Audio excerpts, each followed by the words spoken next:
Swayam Prabha. Digital India. Educated India.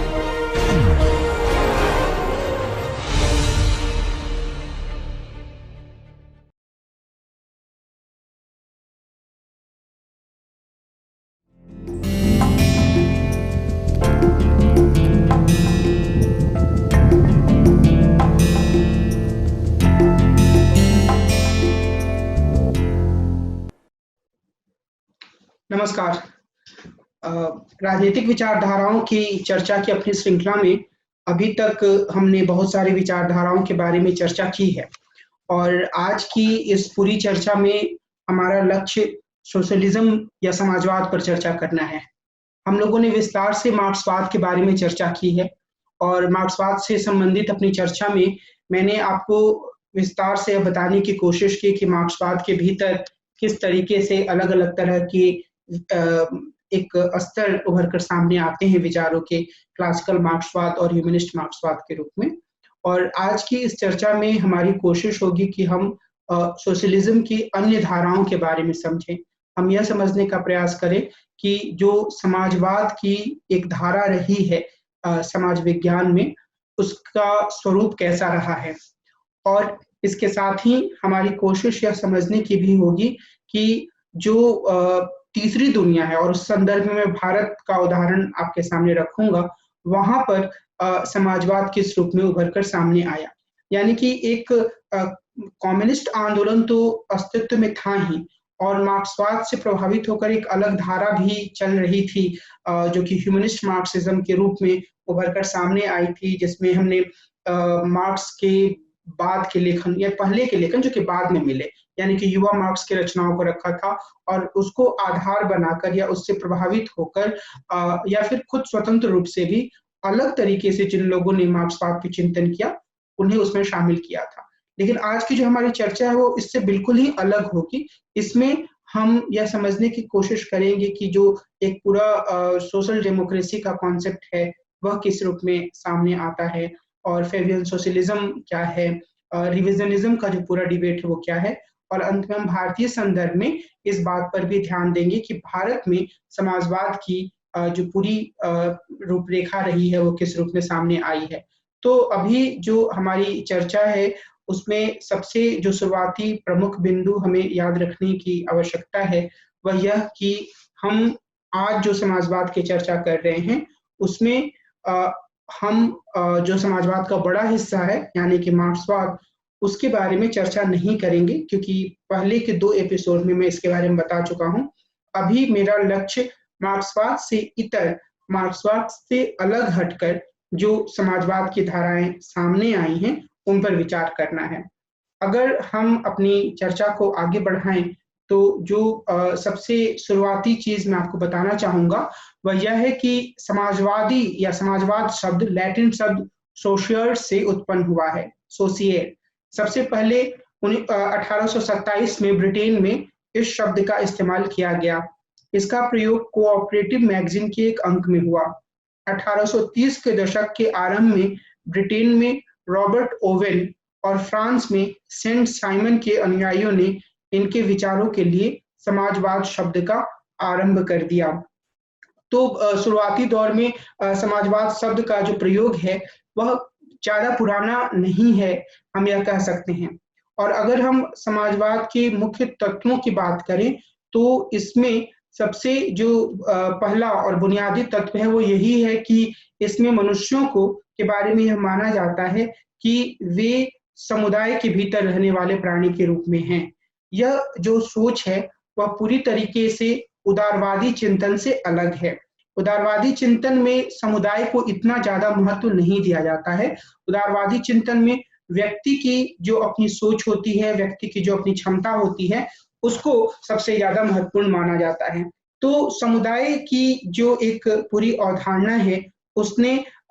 जो समाजवाद की धारा है उसमें एक बुनियादी तत्व का काम किया। दूसरे स्तर पर इसमें सहयोग के तत्व पर बल दिया जाता है, यानी कि मनुष्य जो होते हैं वे समुदाय में रहते हैं और उनमें आपस में कटुता के साथ बर्ताव करने के बजाय, शत्रुता के साथ बर्ताव करने के बजाय, एक दूसरे से छीना झपट और हिंसा करने के बजाय सहयोग की भावना होती है और वे एक दूसरे के साथ सहयोग कर सकते हैं और सहयोग करके एक बेहतर जीवन के लिए एक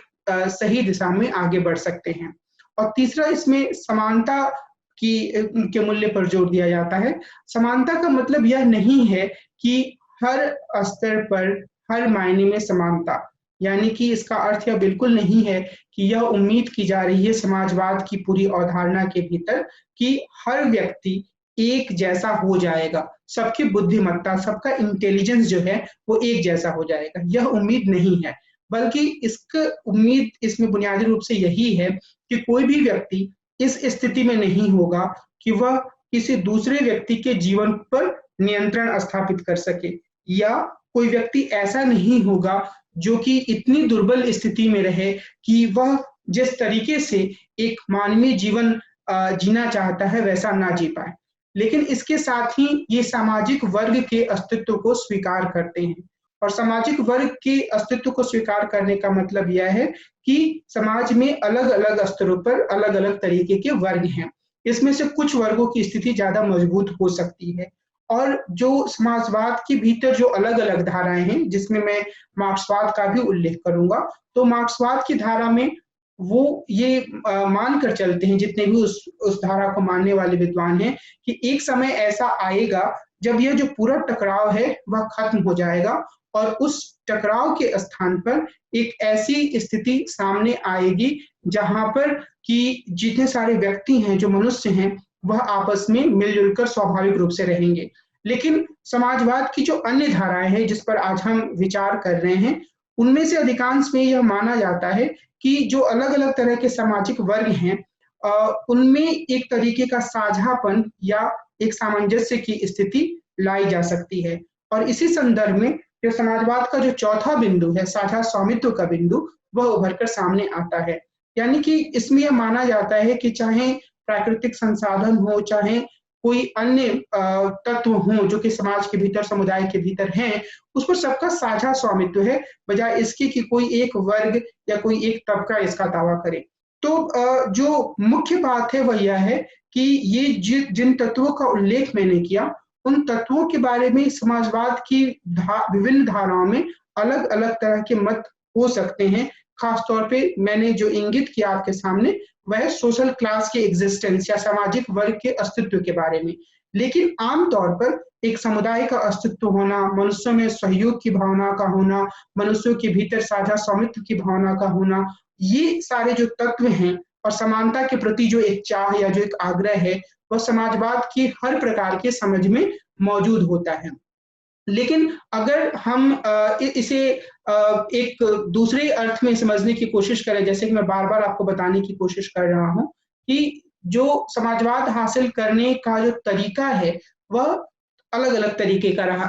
तरीके से या अलग-अलग रूपों में सामने आया है। मिसाल के तौर पर एक क्रांतिकारी समाजवाद की बात है, जिसके बारे में हम लोगों ने विस्तार से चर्चा की थी मार्क्सवाद के रूप में। हालाँकि हमने लेनिनवाद और माओवाद के बारे में विस्तार से नहीं देखा था, लेकिन आप सबको यह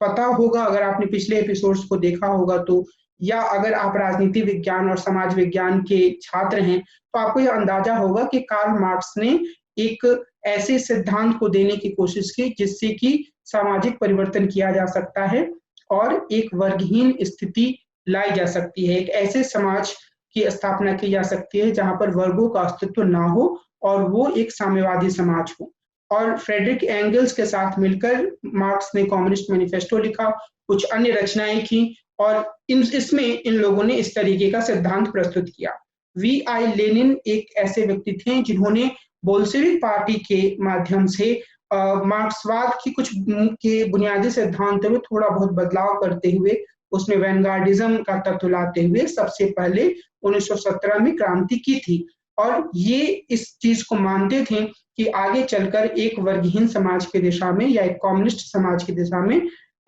हम जा सकते हैं और हम ऐसे समाज की स्थापना कर सकते हैं। माओ त्से तुंग जो थे, उन्होंने चीन में 1949 के दौर में एक क्रांति की थी और जो खास बात है वह यह है कि चाहे वो माओ से तुंग हो या फिर हम दूसरे किसी विद्वान का नाम यानी कि लेनिन का नाम लें, इन सब ने मार्क्सवाद में थोड़ा बहुत संशोधन जरूर किया। मिसाल के तौर पर माओ से तुंग जो है वो अलग तरीके से इस बात पर जोर देते हैं कि किस तरीके से हिंसक क्रांति के माध्यम से बदलाव लाया जा सकता है, लेकिन उस बदलाव में वो गुरिल्ला वॉरफेयर का एक कॉन्सेप्ट देते हैं, यानी कि बहुत सारे लोग एक समूह में इकट्ठा होकर जो शासन के प्रमुख भवन हैं या शासन की जो प्रमुख संस्थाएं हैं उस पर कब्जा कर लें। और उसी तरीके से इन्होंने किसान वर्ग को लेकर क्रांति को आगे बढ़ाने पर जोर दिया। लेकिन ये सारी के सारे ऐसी धाराएं हैं जिसके बारे में थोड़े संक्षेप में, मतलब मैंने माओ के बारे में बहुत विस्तार से आपको नहीं बताया, लेकिन हमने इसकी चर्चा की है जब हम मार्क्सवाद की बात कर रहे थे। तो लेकिन जिस विकासात्मक समाजवाद की हम बात आज करने वाले हैं, उसमें जो बुनियादी तत्व है वो यही है कि अगर हमें सामाजिक बदलाव करना है तो उस सामाजिक बदलाव की दिशा में आगे बढ़ने का जो सबसे बुनियादी रास्ता है वो इवोल्यूशनरी तरीके से है। क्रांतिकारी तरीके से बदलाव की कोई गारंटी नहीं है। यह भी हो सकता है कि कोई बुरी स्थिति आ जाए, लेकिन अगर हम धीरे धीरे प्रयास करते रहें तो इवोल्यूशनरी तरीके से, विकासात्मक तरीके से हम समाजवाद को हासिल कर सकते हैं। और इसमें फिर अलग अलग तरीके की धारणाएं सामने आई और उस पर हम एक एक करके विचार करेंगे। जो सबसे पहले जो सोशल डेमोक्रेसी या सामाजिक लोकतंत्र की अवधारणा सामने आई, जिसमें जो कि एक बहुत ही महत्वपूर्ण धारणा थी,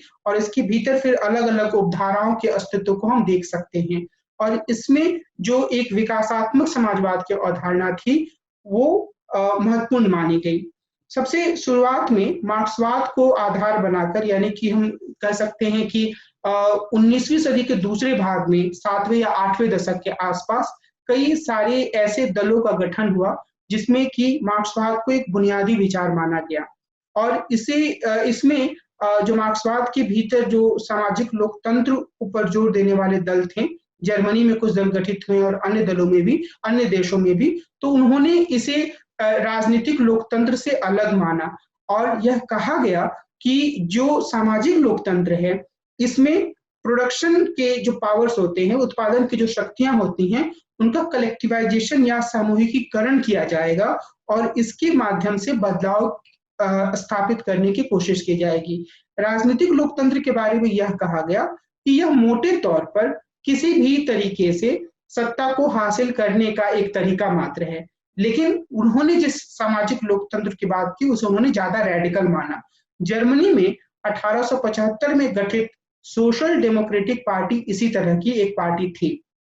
लेकिन जब 20वीं सदी की शुरुआत होती है तो ऐसे अधिकांश पार्टियों ने संसदीय रास्ते को अपना लिया, यानी कि वो चुनाव में भागीदारी करने लगे। चुनाव में सत्ता की प्राप्ति के माध्यम से वे कुछ खास तरीके का बदलाव करने का स्वप्न देखने लगे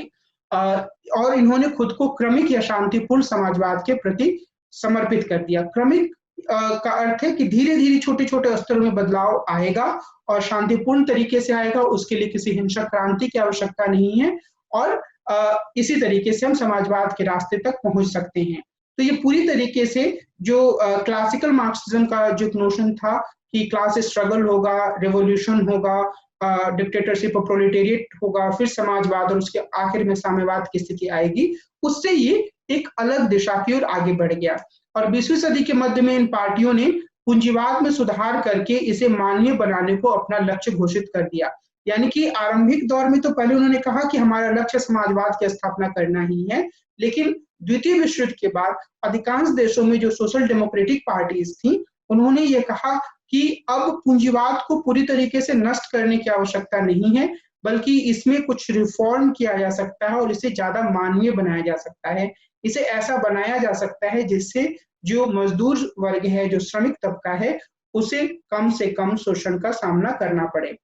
और मार्क्सवादियों ने इसकी तीखी आलोचना की और संशोधनवादी की संज्ञा इन्हें दी गई, विशेष रूप से सोवियत यूनियन की कम्युनिस्ट पार्टी के द्वारा। जो एक रिविजनिस्ट टर्म है वो एक तरीके से क्लासिकल मार्क्सवाद के भीतर अपशब्द के रूप में या गाली के रूप में इस्तेमाल होता है कि ऐसा व्यक्ति जो कि अपनी सुविधा के अनुसार मूल सिद्धांतों को छोड़ देता है और किसी और दिशा में आगे बढ़ जाता है, तो उसे रिविजनिस्ट माना गया। और मूल सिद्धांत का यहाँ पर मतलब यह है मार्क्सवाद के भीतर कि उसकी यह आस्था हो कि अगर हम क्रांति पूर्व स्थिति में रह रहे हैं तो पूंजीवादी राज्य से हमारा टकराव है, हमारा मुकाबला है और हमें क्रांति की दिशा में आगे बढ़ना है। तो निश्चित रूप से जो सोशल डेमोक्रेसी की बात करने वाले लोग थे वो इस दिशा में आगे नहीं बढ़ रहे थे, बल्कि जैसे मैंने आपको बताया कि उन्होंने इस चीज को एकदम से छोड़ दिया। पहले उन्होंने शांतिपूर्ण तरीके से समाजवाद के प्राप्ति की बात की और बाद में उन्होंने यह कहना शुरू किया कि हमें पूंजीवाद में संशोधन करने की आवश्यकता है। बहरहाल 1945 के बाद के दौर में जो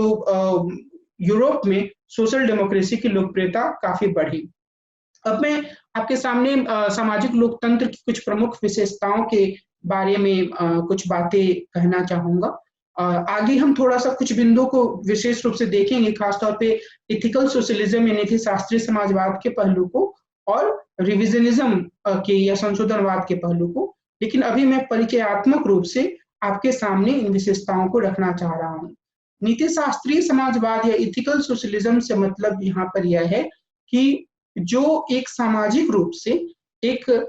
इथिकल चीजें मानी गई हैं, धर्म से और नैतिकता से जुड़ी चीजें मानी गई हैं, उनके आधार पर समाजवादी मूल्यों को बढ़ावा देना, चाहे वो किसी एक धर्म विशेष जैसे कि ईसाईयत से जुड़े हुए मूल्यों को बढ़ावा देने की बात हो, या फिर लोगों के भीतर इस तरीके की नैतिक चेतना जगाना कि वे बाकी मनुष्यों के प्रति अपने कर्तव्यों को समझें और एक तरीके से समतावाद की दिशा में आगे बढ़ें। तो ये एक प्रमुख विशेषता है। थोड़ी विस्तार से मैं इस पे कुछ समय बाद और बातें कहूंगा। दूसरा सुधारवाद। सुधारवाद जो है उसमें यही माना जाता है कि हम जो मौजूदा व्यवस्था है उसको जड़ से उखाड़ कर फेंकने की बजाय धीरे धीरे उसमें क्रमिक तरीके से सुधार कर सकते हैं। और जो क्रमिकवाद है वो इसी से जुड़ा हुआ पहलू है कि एकदम से एकाएक पूंजीवादी व्यवस्था को उखाड़ कर फेंक देना और उसके बाद ये कल्पना करना कि हम एक समाजवादी राज्य की स्थापना कर लेंगे, यह एक सही अपेक्षा या सही एक्सपेक्टेशन नहीं है। इसकी बजाय हमें धीरे धीरे बदलाव पर जोर देना चाहिए। और इसी से अगला फिर इसकी अगली जो इसकी विशेषता है वह है कि पूंजीवाद का ह्यूमनाइजेशन किया जाना चाहिए, मानवीयकरण किया जाना चाहिए। इसका मतलब यह है कि पूंजीवाद एक प्रतियोगिता पर आधारित व्यवस्था है। पूंजीवाद के भीतर यह संभावना है कि वह दो वर्गों या दो से कुछ एक आध ज्यादा वर्गों की भी स्थिति हो सकती है, लेकिन एक ऐसा वर्ग होगा जिसके पास उत्पादन के साधनों का स्वामित्व होगा और वह वर्ग बाकी सारे वर्गों का शोषण करेगा। तो ये जो स्थिति है उसमें सोशल डेमोक्रेसी के जो समर्थक हैं वे इसे एक मानवीय स्थिति में तब्दील करना चाहते हैं। वे इसे ज्यादा ह्यूमन सिचुएशन के में तब्दील करना चाहते हैं और उन्हें लगता है कि ऐसा करना संभव है। और इसी संदर्भ में वे पुनर्वितरण या रिडिस्ट्रीब्यूशन की भी बात करते हैं। जो पुनर्वितरण का जो पूरा तर्क है वह इसी बात से जुड़ा हुआ है कि जो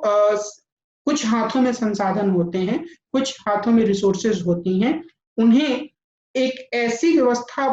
बनाकर बाकी लोगों तक भी पहुंचाया जाए जो साधनों से हीन है, और यह एक ऐसी व्यवस्था हो जिसमें कि व्यक्ति की स्वतंत्रता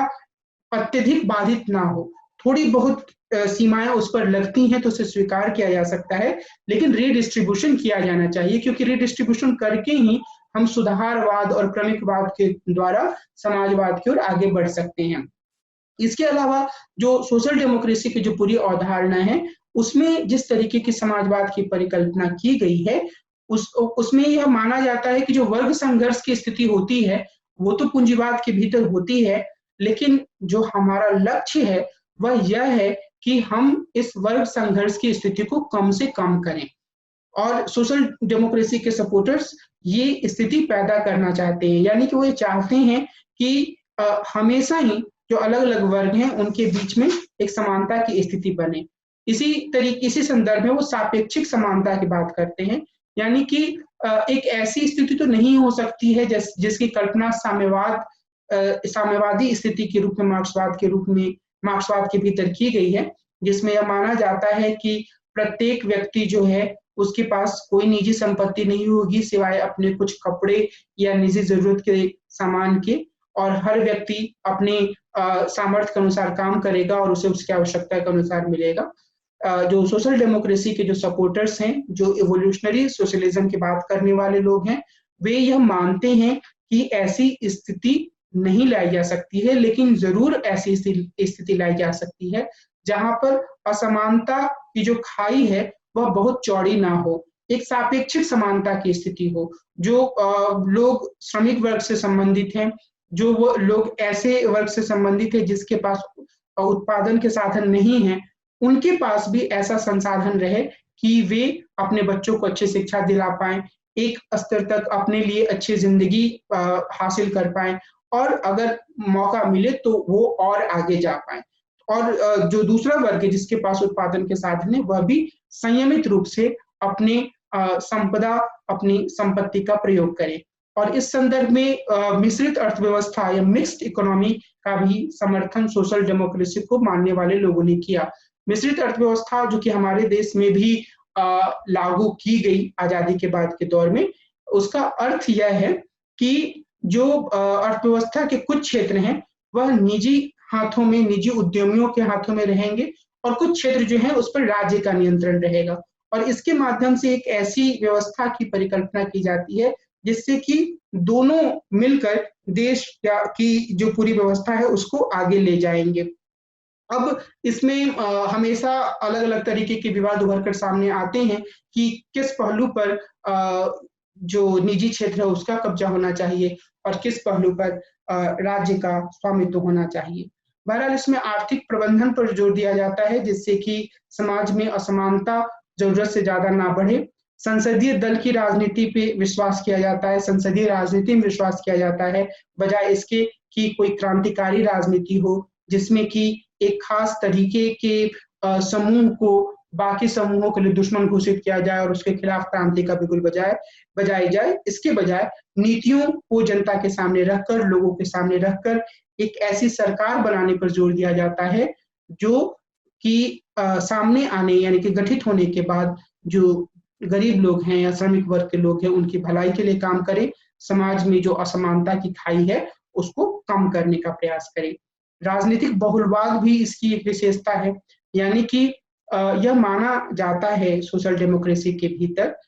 जो कि एक तरीके से जो क्लासिकल मार्क्सवाद उससे काफी अलग जाता है, क्योंकि क्लासिकल मार्क्सवाद में एक जो कम्युनिस्ट पार्टी है उसके प्रभुत्व को काफी जोर दिया गया इस नाम पर कि वह सर्वहारा का प्रतिनिधित्व या प्रोलेटेरिएट का प्रतिनिधित्व करती है। लेकिन जो सोशल डेमोक्रेसी को मानने वाले लोग हैं वे यह कहते हैं कि पॉलिटिकल प्लूरलिज्म या राजनीतिक बहुलवाद होना चाहिए। पॉलिटिकल प्लूरलिज्म का अर्थ यह है कि जो अलग-अलग समझ या अलग-अलग धाराओं का प्रतिनिधित्व करने वाले लोग हैं या दल हैं, उनको अपना अस्तित्व कायम रखने, अपने विचारों को अभिव्यक्त करने का पूरा अधिकार है और इस तरीके की व्यवस्था होनी चाहिए।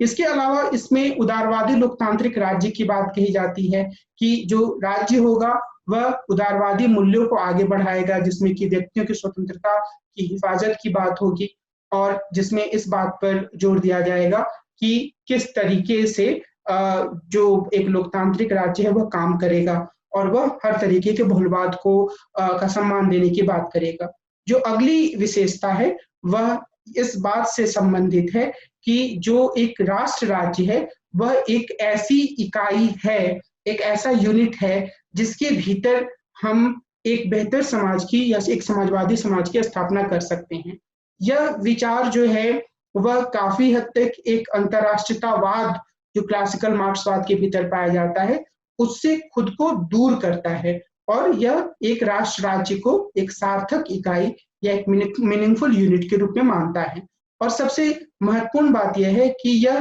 किन्स के विचारों से प्रभावित है। किन्स हम जानते हैं कि जो महामंदी का एक जो दौर आया था 1930 के दशक के आरंभ में, उस दौर में किन्स के विचारों ने मंदी से बाहर निकलने का एक रास्ता दिखाया था और उसमें उन्होंने राज्य की भूमिका को काफी महत्वपूर्ण माना था बाजार के भीतर। तो ये एक जो किन्सवाद का प्रभाव है वह भी सोशल डेमोक्रेसी के भीतर है, यानी कि इसमें हम माना जाता है कि हम बाजार को बिल्कुल अनियंत्रित नहीं छोड़ सकते हैं, जैसा कि उदारवाद के भीतर या फिर पूंजीवाद के समर्थक विचारधाराओं के भीतर यह माना जाता है। इसमें इस बात पर जोर दिया जाता है कि बाजार की अपनी एक भूमिका है, लेकिन राज्य की भी अपनी एक भूमिका है और राज्य को यह सुनिश्चित करना है कि वह एक ऐसी स्थिति ना आने दे जिससे बाजार की शक्तियां कुछ लोगों के हाथों में संकुचित हो जाए और वो बाकी लोगों का अपने मनचाहे तरीके से एक्सप्लॉयटेशन या शोषण करे। तो राज्य की एक सक्रिय भूमिका की जो पूरी अवधारणा है वह भी काफी महत्वपूर्ण तरीके से इस चिंतन में सामने आती है, जो सोशल डेमोक्रेसी से जुड़े हुए विचार रहे हैं। अब इसमें यह माना जाता है, जो एक हमने जो पहली बात नीति शास्त्रीय समाजवाद की जो बात कही थी, उसको मैं थोड़ा-सा विस्तार से आपके सामने रखना चाहूँगा, क्योंकि जो नीति शास्त्रीय समाजवाद का जो पूरा पहलू है, वह इसे काफ़ी अलग करता है मार्क्सवाद से। तो जैसे कि मार्क्स और एंगल्स ने वैज्ञानिक विश्लेषण पर जोर दिया था, लेकिन उससे अलग हटकर जो एक पूरा पहलू है, उसमें जो एक सोशल डेमोक्रेसी का पहलू है, उसमें एथिकल सोशलिज्म पर जोर दिया जाता है। चार्ल्स फोरिये, माइकल ओवन और विलियम मॉरिस जैसे विचारकों का इस पर काफ़ी प्रभाव पड़ा है और ईसाई धर्म की सार्वभौमिक बंधुता, यानी कि पूरी दुनिया के लोग आपस में एक भाई-बहन की तरह हैं, एक-दूसरे से जुड़े हुए हैं, किसी के बीच इतनी शत्रुता नहीं है कि वो दूसरों के अस्तित्व का सम्मान ना कर पाए। तो इस तरीके के जो विचार हैं, ईसाई सार्वभौमिक बंधुता के, उसके आधार पर समाजवाद की नींव रखी गई। एरिस्टोने ने अपनी पुस्तक इक्वालिटी में ईसाई मूल्यों के आधार पर पूंजीवादी शोषण की आलोचना की थी, क्योंकि उनका यह मानना था कि इस तरीके का जो शोषण होता है, वह एक तरीके से जो व्यक्तियों के बीच में बंधुता की जो भावना होती है, उसको नष्ट करता है और यह एक तरीके से ईसाई धर्म की मूल भावना का उल्लंघन होता है। तो उन्होंने पूंजीवाद की सीमाओं को रेखांकित किया था अपनी प्रसिद्ध पुस्तक इक्वालिटी में। अब अगर हम दूसरे पहलू को थोड़ा और अच्छे तरीके से समझे, संशोधनवाद को, तो इस संदर्भ में हमें यह याद रखने की ज़रूरत है कि संशोधनवाद का जो एक अर्थ मैंने आपको बताया था कि जो क्लासिकल मार्क्सवाद के भीतर जिन चीज़ों को सूत्र के रूप में स्वीकार किया गया है, अगर कोई व्यक्ति उससे अलग हटकर विचारों को रखता, तो उसे संशोधनवादी करार दे दिया जाता था और इसे एक नकारात्मक शब्द के रूप में देखा जाता था। लेकिन ये जो संशोधनवाद की जो पूरी धारा है, वह एडवर्ड बर्नस्टीन के राइटिंग से उभर कर सामने आई। एडवर्ड बर्नस्टीन ने अपने लेखन में इस बात पर जोर दिया था कि जो एक पूरी व्यवस्था है, या जो पूरा सूत्रीकरण है मार्क्सवाद के भीतर, उसमें जो कि वो बिल्कुल सही नहीं है। वो बर्नस्टीन जर्मनी के एक राजनेता थे, आरंभिक दौर में वो मार्क्सवादी सिद्धांतकार थे। वे जर्मनी के सोशल डेमोक्रेटिक पार्टी यानी कि एसपीडी के सदस्य थे। उनके कार्ल मार्क्स और फ्रेडरिक एंगल्स के साथ घनिष्ठ संबंध थे, लेकिन उन्होंने मार्क्सवादी सोच में त्रुटियों को देखकर मार्क्सवाद द्वारा प्रायोजित या आयोजित विचारों की प्रखर आलोचना की और मार्क्सवादी भौतिकवादी सिद्धांत की जांच करने की चुनौती दी। उन्होंने मार्क्सवादी सिद्धांत के महत्वपूर्ण हिस्से को खारिज कर दिया, जो हेगेलियन आध्यात्मिक तत्वों पर आधारित थे। इसके साथ-साथ उन्होंने हेगेलियन द्वैतवादी परिप्रेक्ष्य को भी खारिज किया। बर्नस्टीन ने अपनी पार्टी को मार्क्सवादी परंपरागत समझ को संशोधित करने का, अपनी पार्टी के भीतर जो परंपरागत मार्क्सवादी समझ थी, उसे संशोधित करने का प्रयास किया। उन्होंने मार्क्सवाद में क्रांति की अपरिहार्यता को स्वीकार किया, करने के बाद भी स्वयं को सच्चा मार्क्सवादी कहना ना छोड़ा। यानी कि वो मार्क्सवाद के प्रति अपनी आस्था रखते थे, लेकिन उन्होंने क्रांति से संबंधित जो पूरे विचार थे, उसकी सीमाओं को उजागर किया और अपनी पुस्तक इवोल्यूशनरी सोशलिज्म, जो कि 1894 में प्रकाशित हुई थी, इसमें उन्होंने पूंजीवाद के भीतर ही क्रमिक रूप से समाजवाद की प्राप्ति के लक्ष्य को हासिल करने पर बल दिया। उन्होंने यह कहा कि पूंजीवाद के भीतर जो यह कल्पना मार्क्सवाद द्वारा की जाती है कि दो वर्ग बन जाएंगे और एक वर्ग काफी शोषण करेगा दूसरे वर्ग का, तो यह स्थिति आवश्यक रूप से आएगी ऐसा नहीं कहा जा सकता है। इसके बजाय एक दूसरी स्थिति भी हो सकती है, या उनका यह कहना था कि यही स्थिति आएगी कि जो दो वर्ग हैं उनके बीच में एक तरीके का सामंजस्य बनेगा और धीरे धीरे करके वर्ग संघर्ष के बजाय वर्ग सामंजस्य की स्थिति आएगी और क्रांति के बगैर ही, एक हिंसक क्रांति के बगैर ही आखिरकार क्रमिक रूप से समाजवाद की स्थापना हो जाएगी। तो जो रिविजनिज्म की जो पूरी धारणा है वह एक तरीके से हम कह सकते हैं कि क्लासिकल मार्क्सवादियों के हिसाब से सोशल डेमोक्रेसी का आधार बन गया कि हमें क्रांति की तरफ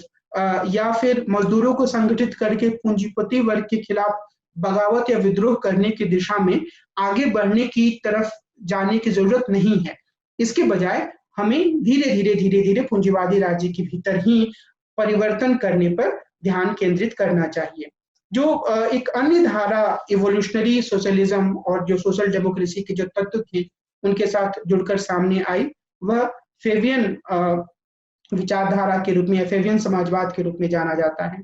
फेबियन समाजवाद ब्रिटेन की एक सुधारवादी विचारधारा है जिसका जन्म वैज्ञानिक समाजवाद के प्रतिलोम के रूप में हुआ। रोमन सेनापति फेबियस कुंक्टेटर के नाम पर इसी विचारधारा का नामकरण किया गया।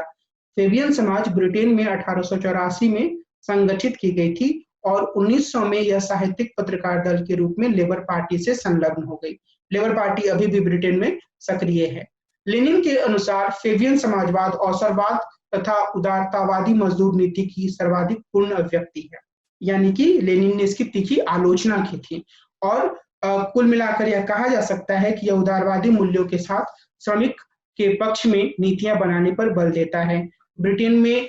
लेबर पार्टी और नेहरू की नीतियों पर इसका प्रभाव देखा जा सकता है। फेबियन समाजवाद समाज के प्रवक्ता बी तथा एम वेब दंपत्ति, M Phillips, H G Wells और जॉर्ज बर्नार्ड शॉ, जो कि बहुत प्रसिद्ध साहित्यकार थे, वो इससे जुड़े हुए थे। और फेबियन समाजवाद आधिकारिक रूप से दर्शन के साथ अपना कोई संबंध नहीं मानता है, परंतु उसके अनेक प्रवक्ता धर्म का समर्थन करते हैं। ये वर्ग संघर्ष से इनकार करते हैं और जैसे मैंने आपको बताया कि हमारे देश में नेहरू इससे काफी ज्यादा प्रभावित थे। तो ये जो फेबियन सोशलिज्म की जो पूरी बात है उसमें यही था कि संसदीय राजनीति में चुनाव लड़कर और कुछ ऐसी नीतियों को आगे बढ़ाया जाए सत्ता में आने पर जो कि समाज की असमानता को दूर करे। लेकिन जो इसका एक महत्वपूर्ण तत्व था और जिसे कि हमें याद रखने की जरूरत है, क्योंकि यह तत्व फेबियन सोशलिज्म को या सोशल डेमोक्रेट्स को काफी हद तक क्लासिकल मार्क्सवाद से अलग करता है, और वह तत्व है उदारवादी मूल्यों के प्रति एक समर्पण। यानी कि विचार अभिव्यक्ति की स्वतंत्रता होनी चाहिए, लोगों को अपने धर्म का अनुपालन करने की स्वतंत्रता होनी चाहिए, लोगों को सरकार की तीखी आलोचना करने की आजादी होनी चाहिए। तो ये एक ऐसे तत्व थे जिनको साथ रखते हुए समाजवाद की ओर आगे बढ़ना, जन उन्मुखी नीतियों को अपनाना, समाज में असमानता को कम करना, यह एक प्रमुख विशेषता फेबियन सोशलिज्म की मानी गई। और एक तरीके से इन नीतियों पर ज्यादा जोर देना इसकी एक विशेषता है जो कि इसे काफी हद तक सोशल डेमोक्रेट्स के करीब ले जाती है। जो रिविजनिज्म के भीतर जो विचार अलग तरीके से एडवर्ड बर्नस्टीन ने प्रस्तुत किया, वह भी काफी फेबियन सोशलिज्म के करीब लग सकता है। लेकिन हमें यह ध्यान देना है कि फेबियन सोशलिस्ट जो थे वो क्लास के आधार पर विचार करते हुए मार्क्सवाद से सीधी मुठभेड़ करने के बजाय इस बात पर ज्यादा जोर देते थे कि लोगों की नागरिक स्वतंत्रताओं का सम्मान करते हुए किस तरीके से एक ऐसे समाज की ओर बढ़ा जाए जिसमें कम से कम गैर बराबरी हो, ज्यादा से ज्यादा लोगों के बीच समानता हो, लोगों के पास सभी लोगों के पास कुछ बुनियादी संसाधन हो और कोई भी वर्ग इतनी मजबूत स्थिति में ना हो कि वो दूसरों का दमन कर सके। और इस लिहाज से हम देखेंगे कि जवाहरलाल नेहरू ने भी भारत में इस तरह की नीतियां अपनाई अपने प्रधानमंत्रित्व काल में, और वो लास्की से काफी प्रभावित थे और दूसरे कई अन्य विचारकों से। लेकिन सोशल डेमोक्रेसी की और इससे जुड़ी पूरी जो एक विचारधारात्मक यात्रा रही, उसकी कुछ बुनियादी कमियां भी रही हैं जिसके कारण से इसे काफी चुनौती भी मिली, चाहे वो फेबियन सोशलिज्म के नाम पर हो या कुछ अन्य संगठनों के नाम पर। मिसाल के तौर पर अगर हम लेबर पार्टी की बात करें या कई अन्य दलों की जो कि यूरोप में थी, उन्हें काफी ज्यादा हार का सामना करना पड़ा 1970 और 1980 के दशक में। इन दलों की लोकप्रियता में काफी कमी आई। किन्सवादी सामाजिक लोकतंत्र में कार्यकुशलता और वितरण समानता दोनों पर जोर दिया जा रहा था। यानी कि एक तरफ जो निजी क्षेत्र है, जो मार्केट है, वह एफिशिएंट तरीके से चीजों का उत्पादन करता रहे, इस पहलू पर जोर दिया जा रहा था। और दूसरी तरफ यह कहा जा रहा था कि जो समाज में एक असमानता की स्थिति है, वह नियंत्रण से बाहर ना हो जाए या एक तरह की समानता की दिशा में आगे बढ़े, इसके लिए संसाधनों का वितरण भी किया जाए। लेकिन यही इसकी एक मुख्य समस्या बन गया। इसका कारण यह था कि जो एक तबका जो कि एफिशिएंट तरीके से काम कर रहा था, एक तरफ उसे यह एहसास हुआ कि उसका जो काम करने का एक तरीका है, उस पर काफ़ी रोक-टोक है और इसके अलावा उसे यह एहसास हुआ कि वह बहुत ज़्यादा टैक्सेस दे रहा है। तो इन दोनों ही स्थितियों में उसने जो सोशल डेमोक्रेसी की जो पूरी अवधारणा थी, उसे क्वेश्चन करना शुरू कर दिया। दूसरी तरफ जो लोग असमानता को झेल रहे थे, उन्हें भी एक तरीके का असंतोष हुआ इस पूरी व्यवस्था से, क्योंकि उन्हें ऐसा लगा कि उनके कल्याण के लिए जितनी सारी चीज़ें होनी चाहिए थी, उतनी नहीं हो रही हैं। तो लेकिन जो पहला पहलू था वो ज़्यादा गंभीर था और इसका एक बड़ा कारण यह भी हुआ कि अधिकांश देशों में जो सरकार की गतिविधियाँ थीं, वो तुलनात्मक रूप से काफ़ी बढ़ गई और उससे जो स्वतंत्र आर्थिक गतिविधियाँ निजी क्षेत्र के या प्राइवेट सेक्टर के दायरे में होती हैं, उन पर काफ़ी रोक-टोक लगने लगी और इससे कल्याणकारी लोकतंत्र की जो पूरी अवधारणा थी, वो समस्यापूर्ण बन गई। यूरोप में सामाजिक लोकतांत्रिक दलों को लगातार हार का सामना करना पड़ा। आर्थिक वैश्वीकरण के बढ़ने से सामाजिक लोकतंत्र के आर्थिक मॉडल को चुनौती मिली, क्योंकि जो मॉडल था वो उसमें वितरण पर ज़्यादा जोर दिया जा रहा था। लेकिन जब आर्थिक वैश्वीकरण बढ़ा तो उसके साथ ही प्राइवेटाइजेशन की बात भी हुई और लिबरलाइजेशन की बात भी हुई। प्राइवेटाइजेशन का अर्थ हुआ कि ज़्यादा से ज़्यादा काम जो है वो एक तरीके से दिया जाए निजी क्षेत्रों के हाथ में, जिन्हें पहले राज्य अपने हाथ में रख रहा था। और लिबरलाइजेशन का मतलब है कि जिन नीतियों के तहत राज्य निजी क्षेत्र पर या जिन कानूनों के तहत या जिन कानूनों की सहायता से राज्य निजी क्षेत्र पर अपना नियंत्रण रख रहा था, उन कानूनों को उदार बनाया जाए ताकि निजी क्षेत्र ज़्यादा स्वतंत्र रूप से कार्य कर सकें। तो ये कुछ ऐसी स्थितियाँ थीं जिसने कि सोशल डेमोक्रेसी का जो एक बड़ा तत्व था, यानी कि वितरण का तत्व, और यह वितरण सक्रिय राज्य के माध्यम से या एक्टिव स्टेट के माध्यम से किया जाना था, उस पर एक गहरा प्रश्न चिन्ह लगा दिया। इसके बाद मुझे उम्मीद है आप सब लोग को ये पता होगा कि 1989 1989 और 1990 के आसपास जो सोवियत यूनियन था उसका विघटन हुआ और उस विघटन के कारण जो एक वितरण की नीति या पुनर्वितरण की जो नीति मानी जाती है, जो सक्रिय राज्य की नीति मानी जाती थी, उसको गहरा चोट पहुंचा और इस रूप में जो एक पूरा सोशल डेमोक्रेसी या सोशल डेमोक्रेसी के विचार को मानने वाले दल थे, उनकी लेजिटिमेसी या उनकी वैधता को भी चुनौती मिली। और इन सब कारकों के कारण जो ये दल थे जो कि सोशल डेमोक्रेसी में विश्वास रखते थे, उसमें से कई दलों ने एक तरीके से थर्ड वे की बात की और इसी थर्ड वे को अभी हम समझने की कोशिश करेंगे। और यह एक तरीके से इसे न्यू रिविजनिज्म या नव संशोधनवाद और थर्ड वे या तीसरे रास्ते के रूप में भी जाना गया। 1990 के दशक में कई सोशल डेमोक्रेटिक दलों ने खुद को पारंपरिक सामाजिक लोकतंत्र के सिद्धांतों के प्रति जुड़ाव से दूर कर लिया। इसे थर्ड वे, रेडिकल सेंटर आदि नामों से जाना गया। बिल क्लिंटन ने न्यू डेमोक्रेट का एक नारा दिया, टोनी ब्लेयर ने न्यू लेबर की अवधारणा प्रस्तुत की और इन सब चीजों में इसी पहलू पर ज्यादा जोर दिया गया कि अब जिस तरीके से एक अत्यधिक सक्रिय राज्य की मांग की बात कही जा रही थी, सोशल डेमोक्रेसी के समर्थकों के द्वारा वितरण पर ज्यादा जोर दिया जा रहा था, जो निजी क्षेत्र है या जो बाजार का दायरा है उस पर नियंत्रण की बात कही जा रही थी, अब इससे ये लोग थोड़ा दूर हटने लगे और उन्होंने खुद को एक नए रूप में प्रस्तुत करने का प्रयास किया। अब अगर हम थर्ड वे की कुछ प्रमुख विशेषताओं को देखें तो इसमें एक तरीके से जो न्यू लिबरलिज्म है उसको स्वीकृति प्रदान की गई। उसका जो बुनियादी एक आधार था जिसमें कि व्यक्ति की इफिशियंसी, उसकी कार्यकुशलता को ज्यादा महत्व देने की बात थी, राज्य की भूमिका को में कटौती करने की बात थी, जिसमें एक ऐसी स्थिति बनाने की बात थी जिससे कि व्यक्ति अपने उत्पादन के काम को बेहतर तरीके से कर पाए। तो ये इन सब चीजों को महत्व देने लगे और उन्होंने सूचना समाज यानी कि इंफॉर्मेशन सोसाइटी या नॉलेज इकोनॉमी जैसे विचारों को भी स्वीकार किया। दूसरे स्तर पर यह एक महत्वपूर्ण तत्व है कि थर्ड वे को अपनाने के बावजूद इन्होंने लिबरल इंडिविजुअलिज्म या उदारवादी व्यक्तिवाद को आत्मसात नहीं किया। इसके बजाय वे समुदायवाद के नजदीक हैं। आपको यह पता होगा कि समुदायवाद जो है वो 1980 के दशक में उभर कर सामने आया था और समुदायवादी जो चिंतन था उसमें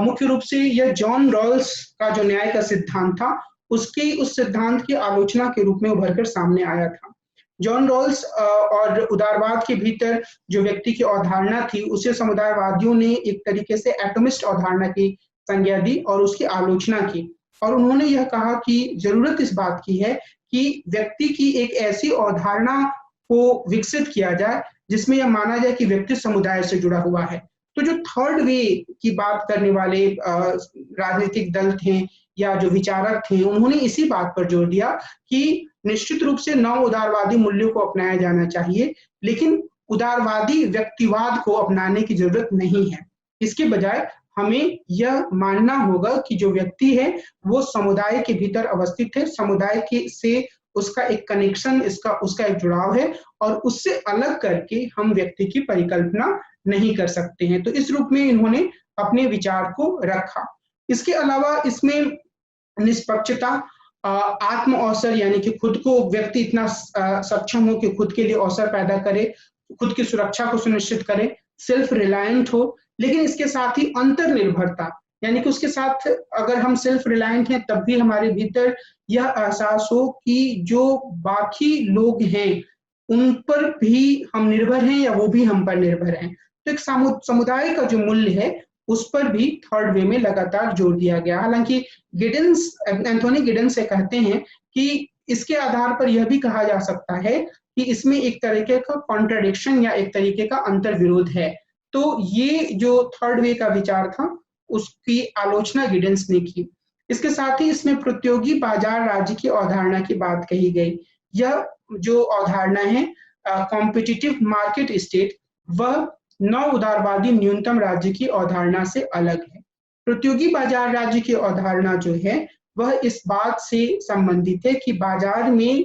जो कारक हैं, जो प्लेयर्स हैं, उनको आजादी होनी चाहिए, लेकिन राज्य बिल्कुल ही गायब नहीं होगा। अगर इस तरह की बाजार व्यवस्था एक अनिश्चितता की स्थिति में जाती है या इस तरह की जो बाजार व्यवस्था है उसमें अत्यधिक असमानता की स्थिति पैदा होने लगती है, तो नियमन करने के लिए बाजार के दायरे में राज्य की भूमिका रहेगी। हालांकि वो पहले की तरह एक सक्रिय राज्य नहीं रहेगा, लेकिन वह नव उदारतावादी जो एक मिनिमल राज्य है, क्योंकि नव उदारतावाद या नव उदारवाद के भीतर, न्यू लिबरलिज्म के भीतर यह माना जाता है कि जो राज्य होता है वह एक मिनिमल राज्य के रूप में होता है जिसका काम है कि बस कानून व्यवस्था कायम रहे और कोई किसी के साथ हिंसा ना करे, कोई किसी को धोखा ना दे, लेकिन उसके बाद लोग जो आर्थिक गतिविधि करते हैं, लोग जो अपने लिए संसाधन कमाते हैं, उस पर उनका स्वामित्व होना चाहिए। तो हमें यह याद रखने की जरूरत है कि जो थर्ड वे है उसमें एक तरीके से न्यू लिबरलिज्म के बहुत सारे वैल्यूज को अपनाया गया, लेकिन उसमें समुदाय के महत्व को पूरी तरीके से नकारा नहीं गया और ना ही उसमें राज्य को न्यू लिबरल तरीके से बिल्कुल पीछे कर दिया गया, बल्कि राज्य को एक नियमन की भूमिका में रखा गया और एक प्रतियोगी बाजार राज्य की परिकल्पना की गई, जो कि बाजार की स्वतंत्रता को सम्मान देते हुए भी एक तरह की भूमिका में रहे। अब ये जो हमने चर्चा की वह एक तरीके से यह दिखाता है कि जो सोशल डेमोक्रेसी है, जिस तरीके से मार्क्सवाद एक झंझावातों में फंसा हुआ महसूस हुआ बहुत सारे विचारकों को 1989 के बाद के दौर में, उसी तरीके से सोशल डेमोक्रेसी की अवधारणा भी है। लेकिन मैं इस पहलू पर आखिर में आऊंगा जब हम इस बात को देखेंगे कि जो सोशल डेमोक्रेसी का विचार है वह दूसरे रूपों में जरूर भारत या अन्य देशों में भी सामने आया है और वो एक आवश्यक कारक के रूप में मौजूद है अभी भी, हालांकि उसका स्वरूप काफी बदला है। मैं बस एक उदाहरण आपके सामने रखना चाह रहा हूँ कि किस तरीके से जो जिन्हें हम थर्ड वर्ल्ड कंट्रीज मानते हैं, वहां भी समाजवाद की एक धारा विकसित हुई। समाजवाद की इस धारा को बनाने वाले लोगों में, बनाने वाले विचारकों में मार्क्सवाद के बारे में समझ थी। वे मार्क्सवाद के अध्येता थे, लेकिन उन्होंने कभी भी सोवियत यूनियन की धारा का अनुसरण नहीं किया। मिसाल के तौर पर अगर हम भारत में बात करें तो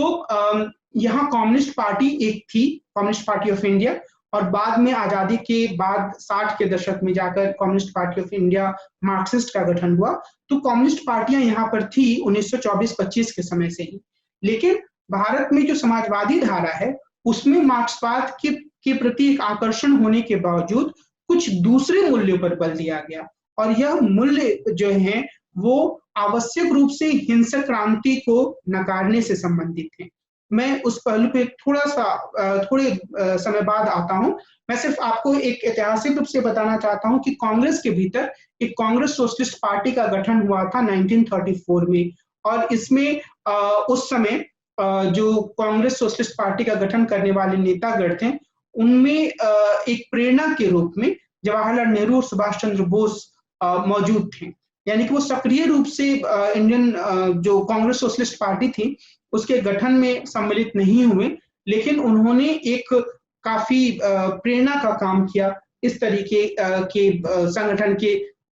गठन करने में। और भारतीय समाजवादी नेता प्रथम विश्व युद्ध के बाद से ही समाजवाद का प्रचार कर रहे थे, परंतु सविनय अवज्ञा आंदोलन की असफलता और सन 1929 के आर्थिक संकट के समय पूंजीवादी देशों की दुर्गति तथा इन देशों में फासिज्म की विजय और दूसरी ओर सोवियत संघ की आर्थिक संकट से मुक्ति तथा उसकी सफलता, इन सब कारणों से अनेक राष्ट्रभक्त समाजवाद की ओर आकर्षित हुए। इनमें जयप्रकाश नारायण, आचार्य नरेंद्र देव, मीनू मसानी, डॉक्टर राम मनोहर लोहिया, कमला देवी चट्टोपाध्याय, यूसुफ मेहर अली, अच्युत पटवर्धन और अशोक मेहता उल्लेखनीय नाम हैं। आचार्य नरेंद्र देव की तस्वीर है स्क्रीन पर, जयप्रकाश नारायण है, राम मनोहर लोहिया हैं। अब इन सभी विचारकों ने जिस एक पहलू पर जोर दिया वह यह था कि वो कांग्रेस के शुरुआती दौर में वो कांग्रेस के दायरे के भीतर ही रहे, और वो ये चाहते थे कि कांग्रेस के भीतर जो एक दक्षिणपंथी या राइट विंग तत्व है उसे चुनौती दी जाए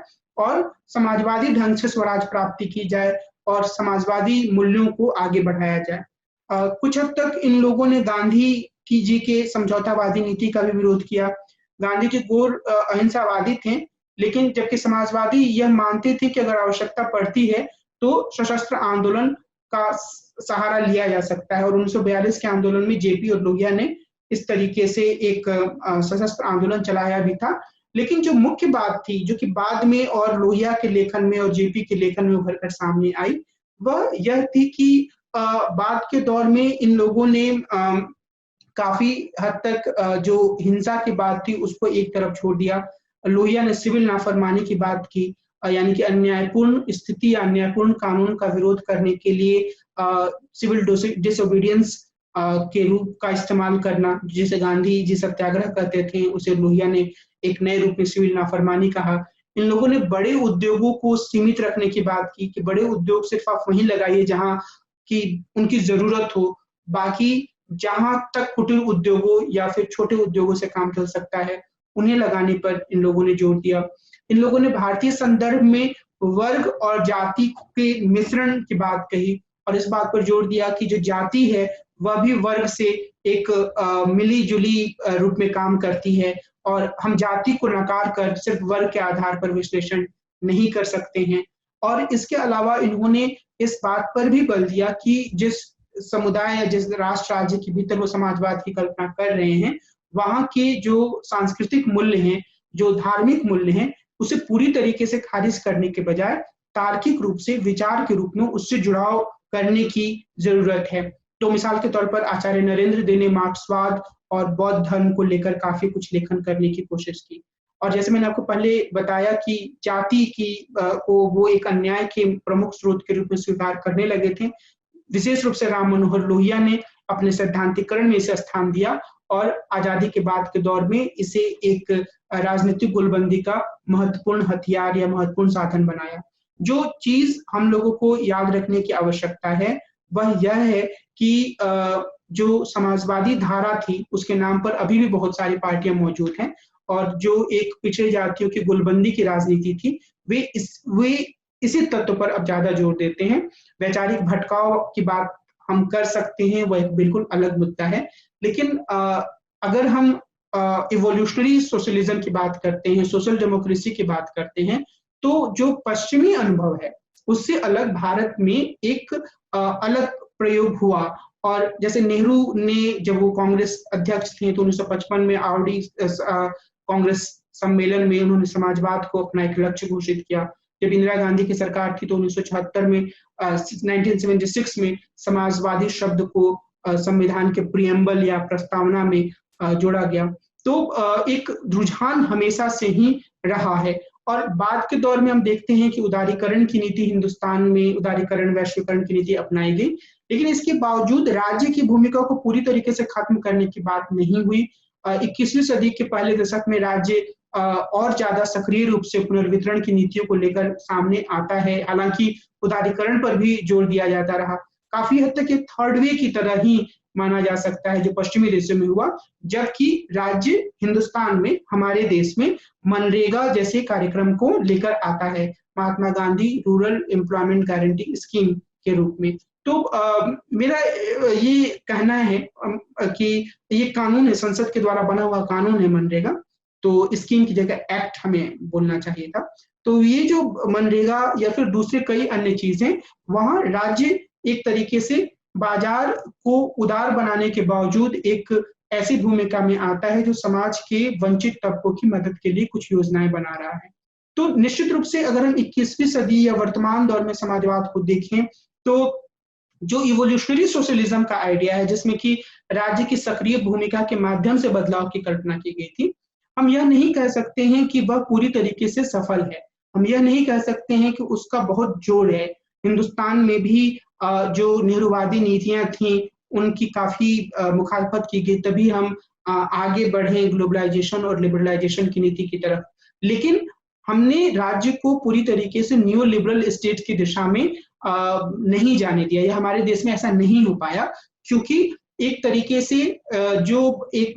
जोर दिया जाता है समानता पर समाजवाद के भीतर, वह एक ऐसी आकर्षक चीज है जो कि लोगों को अपनी ओर आकर्षित करती है। और जिन देशों में व्यापक स्तर पर गरीबी है, वहां लोकतांत्रिक सरकारें कभी भी इस कारक का उल्लंघन नहीं कर सकती हैं। तो एक अलग रूप में जो समाजवादी मूल्य थे उनकी जरूरत बनी हुई है। और कई बार जब संकट की स्थिति होती है, जब आर्थिक मंदी का दौर आता है, जब निजी कंपनियां खतरे में पड़ती हैं, तो ऐसी स्थिति में खुद चाहते हैं कि राज्य सक्रिय भूमिका निभाए। तो राज्य की भूमिका आर्थिक मामलों में पहले जितनी नहीं है, पर जरूर बनी हुई है। अब हमने जब इवोल्यूशनरी सोशलिज्म की चर्चा हम कर रहे थे, तो हमने यह बताने की कोशिश की आपको कि किस तरीके की आलोचनाएं खुद क्लासिकल मार्क्सवाद के भीतर से सोशलिज्म की या इस समाजवाद की इस धारा की आई, किस तरीके से उदारवादी इसकी आलोचना कर सकते हैं कि राज्य को जरूरत से ज्यादा भूमिका देता है और व्यक्ति की स्वतंत्रता पर कई बार ऐसा लगता है कि एक राज्य का पहरा हो गया है और व्यक्ति स्वतंत्र रूप से कोई काम नहीं कर सकता है। नारीवादी यह कह सकती हैं कि अलग से महिलाओं के अधिकारों के बारे में बात करने की आवश्यकता जो है वो सोशल डेमोक्रेसी की जो पूरी अवधारणा है उसमें उस तरह का कोई प्रयास नहीं किया गया। अराजकतावादी राज्य को प्रश्रय देने के लिए इसकी आलोचना कर सकते हैं, जैसे कि वही राज्य का प्रश्रय देने वाले हर विचारधारा की आलोचना के रूप में अपनी बातों को रखते हैं। उसी तरीके से उत्तर आधुनिकतावादी यह कह सकते हैं कि यह भी जो व्यक्ति का एक विचारधारा के रूप में व्यक्ति को एक दायरे में बांधने या एक ही तरीके की चीजों को प्रस्तुत करने का प्रयास करता है। तो कई तरह की आलोचनाएं सोशल डेमोक्रेसी की हैं। खुद इसके अंदर कई आलोचनाएं आई, इसने अपने आप को बदला और हम ये कह सकते हैं कि जिस रूप में यह द्वितीय विश्व युद्ध के बाद उभर कर सामने आया था, आज यह उस रूप में मौजूद नहीं है, लेकिन एक ऐसी विचारधारा के रूप में जरूर मौजूद है जो अभी भी लोगों को आकर्षित करती है। जिसकी जो सबसे बुनियादी बात है वह यह है कि उदारवाद के ग्रहण करने लायक, मानने लायक मूल्यों को स्वीकार करने के साथ हम समाजवाद की बात कर सकते हैं। और यह एक ऐसा पहलू है जिसकी सोवियत यूनियन में अवहेलना की गई, जिसकी वर्तमान चीन में अवहेलना या इसको पूरी तरीके से नकारने की स्थिति है। तो ये एक आकर्षक चीज बन जाती है जो उदारवाद के भीतर भी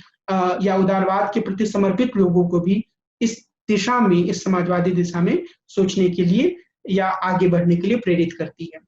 तो समाजवाद से जुड़ी हुई इस पूरी चर्चा को मैं यहीं रोक रहा हूँ। अगले एपिसोड में हम मिलेंगे और एक नई राजनीतिक विचारधारा के बारे में विस्तार से चर्चा करेंगे। नमस्कार।